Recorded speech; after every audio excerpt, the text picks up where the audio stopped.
the school shootings. Mm. I can't even imagine being a parent sending my kid to school in this day and age. To me, like I can't understand how so many people are comfortable with it.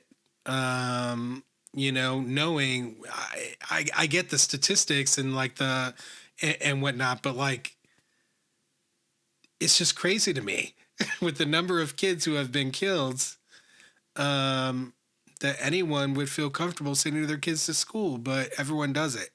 And, there's just so many different scenarios like that where I'm like, I think people will still continue to try to hang on to an idea of the world rather than what the world actually is for as long as they possibly can. And I think people will be able to do it for a very long time, no matter how bad things get, no matter how many lives are lost.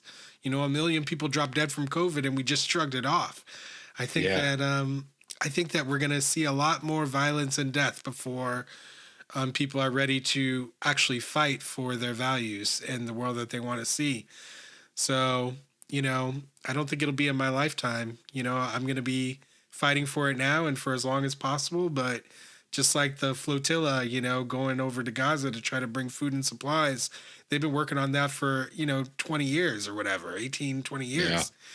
And they're just now making the kind of headway they're making now, right? And I see my own work very similarly. I'm starting it now, but ultimately people are not going to realize how valuable it is or how important it is until a lot later, probably until after I'm gone. So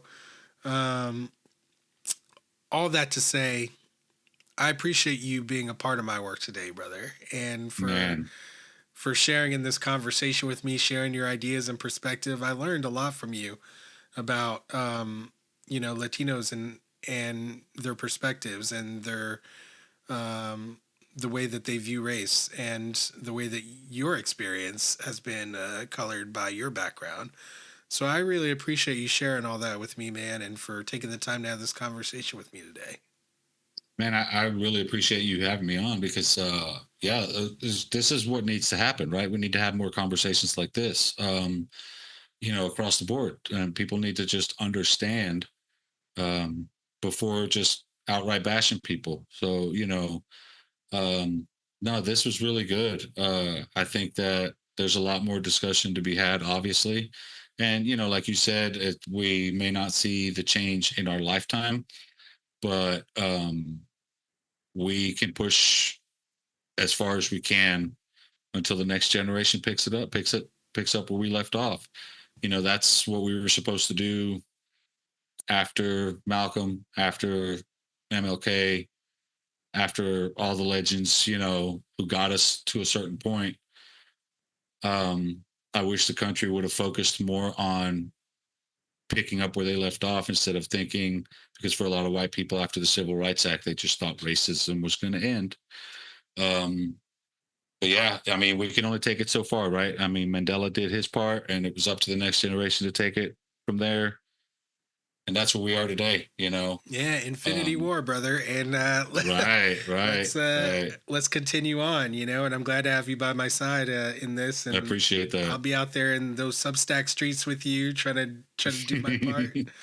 And really great convo, man. Thanks for doing your part, and continue on. I'll be supporting. And where can people follow and support you, brother? Tell the audience. And basically on socials and pretty much everywhere, I use the same handle at Extreme Arturo. The only one that's different is TikTok because I was banned there last year for talking about the Venezuela elections. But that one is extreme.arturo. I don't know at this point. I think TikTok's going away fairly quick. I don't know. I'm probably going to get banned from there again. I got a warning the other day for talking about Charlie Kirk. So, but yeah, it's at Extreme Arturo.